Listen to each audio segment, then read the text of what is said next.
Hello, it is Karen, and I am here with Neema to show you this dress that I just finished. If you remember, a few days ago, I purchased this this Barbie. She is on a stand that doesn't quite fit her. I forget what these are called. They're 17-inch Barbies, Dreamtopia maybe, hair or something, I forget. And she came in this hand-sewn dress that she doesn't normally come with. But somebody had made this and the seller sold it. And I asked the seller about this pattern because I thought this was cute. And I had tried it on Ellowyne and it looked really cute on her. And she didn't know what the pattern was, but I was very impressed with the way it was sewn, with the invisible hem stitch and all this other stuff. Anyway, but I thought this would be super cute, and so I was talking to Tammy Pally of Peacecraft Dolls, and Tammy told me that she knew of a pattern very similar. In fact, she had already purchased it from somebody, and that somebody was Raccoon's Rags.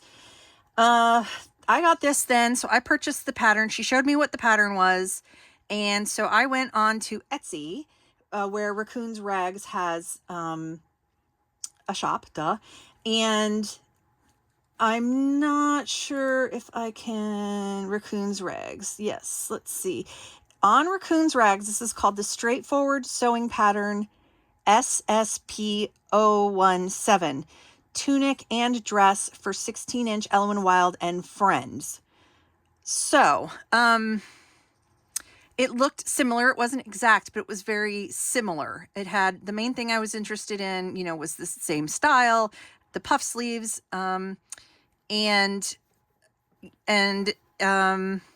suppose if I made this longer without a ruffle, I could get the same, if I just extended down, left off this and extended this, the skirt front down, or the skirt parts down, it would work. So I think it's adorable. I have some problems, as I always do, as I'm learning to sew. The instructions seem to have been written for hand sewing, and I am not hand sewing anymore. But obviously I sewed this on the machine, so it works. The instructions work as well for the machine. When I make this again, of which I will, because this has imperfections that I'm not happy with. This is sort of like, when you do sewing, you should do a mock-up before you use your actual expensive fabric. Well, this is finished fashion fabric, but for me, it was very cheap. I think I got it for $4 at Goodwill years ago. So, I treat it like a muslin or whatever, but it's super cute anyway. And the color looks beautiful on Neema. I have more of it. I'm going to make this again. I don't know if I'm going to do this again in this color.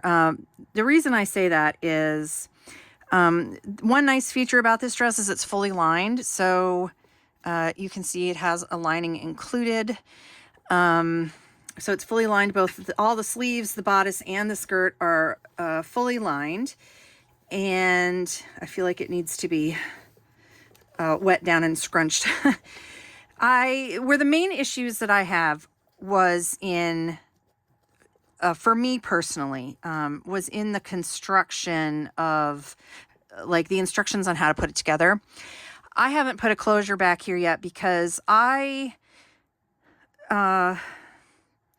know this isn't how she did it but I messed up. She has you finish the skirt about a 1/4 inch.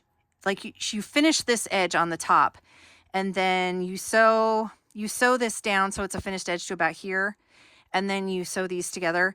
And what happens is, in her version, these are supposed to overlap about a 1/4 inch, while these down here are supposed to be in a 1/4 inch at the bust line, or at the waistline, or the bodice edge.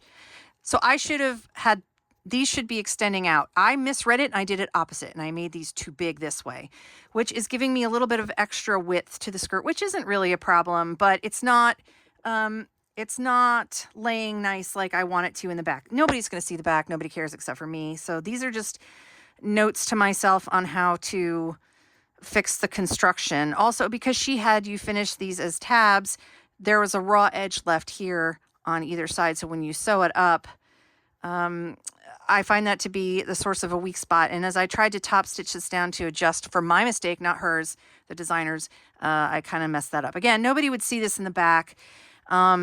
So I could just go ahead and put snaps on this and call it good.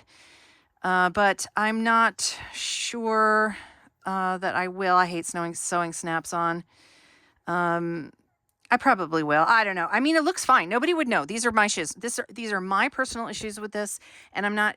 And I actually did make a mistake here when I was doing the instructions. The instructions are a little bit confusing, so I did read it several times, and I still managed to make a mistake. The other thing I'm not fond of that I will change, maybe if I do this again, is the sleeves are beautifully drafted. They fit into the arm side. Like, she did a really good job. This pattern is beautiful. Her actual pattern pieces and everything are beautiful. The sleeves are really easy to install. There's just a couple things that I personally am not in love with that, if I do the dress again, which I plan to, I'm going to try to do differently. And see if it works. It might not work. Her way might be the right way, and then I have to do it that way. But the other things I took issue with, for me personally, and that's, again, it's just a taste thing, and it's not a designer thing. When she has you make these sleeve, you sew the bottoms of the sleeve cuffs together so you have a beautiful finished edge. And then you sew a casing, and you sew, and she has the measurements for it, and then she has you use two lengths of shearing fabric here that you thread through the casing instead of like 1/8 of an inch, which gives you a daintier edge. But I found the shearing elastic really, and I've toyed with this before, but the shearing elastic doesn't really have a good stretch, and I didn't like the way you had to tie it off in a knot and all this other stuff. So when I remake the pattern, I'm going to try to increase this slightly so that I can make room for an 1/8 inch elastic casing, and see if that does. It might look ugly. It might work fine, but I will adjust. I'll probably add just a little bit of length on the bottom here because I'll have to make a wider channel for the elastic that goes in there. The last thing that I have a preference for is that I'm not exactly thrilled with. But it's okay. So I'm turning this inside out. So you can see that everything is fully lined, which is lovely. And in this case, she has you like line everything and then you sew things together over the lining. Whereas in a lot of dresses, you try to hide this gathered edge under the lining and hand tack it down. So here I have it sewn right sides together, and I had to like zigzag the top so it won't fray, and that's perfectly fine and acceptable. I just wonder if there's a way that I could, she didn't use this, she was hand sewing, I believe, so she just frayed all of the edges so they stayed neat. But since I'm not, I used a zigzag edge, and here she suggested pinking, and I pinked these. Next time I might try to, well, I don't know. You need to clip the curves, which is why she suggested pinking, but they're going to unravel eventually. So I'm just wondering if there's like a more, if there's a different way I could finish these. I did the same thing here. I zigzagged the edges. Just because I prefer that look. It has nothing, this is fine. It's clean, it's finished, it's protected. The only part I'm worried about like lasting is this. I do use pinking shears when I was hand sewing. I love them, but when you start to get to this level of bulk, I might need to like just fray check this area because it's going to be hard to keep it, even with the pinking shears with this delicate voile lining fabric. It's going to be hard to keep it from fraying away because it's a very sheer, loose, it's not a very tightly woven fabric. And also I would probably take the time to pre-zigzag these edges as well before I sewed them down, which I didn't do because they're going to be not shown, but yeah, so those are just the few construction notes I have for when I try this again.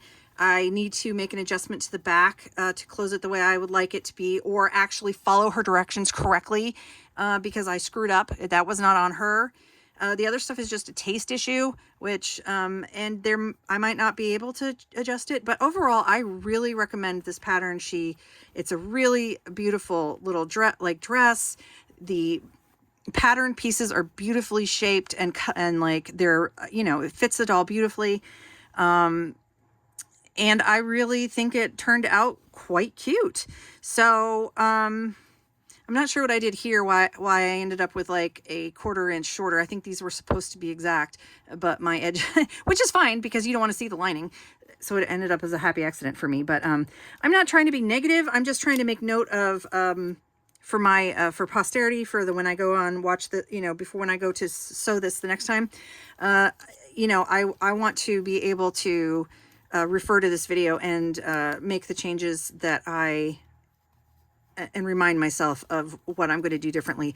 And the last thing is be careful. I did tie this one off because I like my elastics to be snug, because I had to tie it off and it doesn't have a lot of give once you tie these things off. I tied it off a little bit too tight on this side and it makes it hard to get it over her thumb.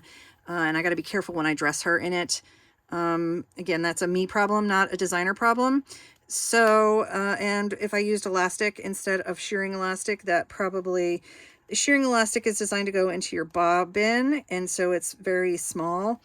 But I'm having a hard time and I don't want to break her thumb. So I can get it on, obviously, but I just have to be really careful. So again, that's a me problem. I screwed up there. And that's it. I hope you guys, let me know what you guys think of this pattern. If you'd like to try it yourself someday, if you sew. And I'll talk to you guys soon. Bye.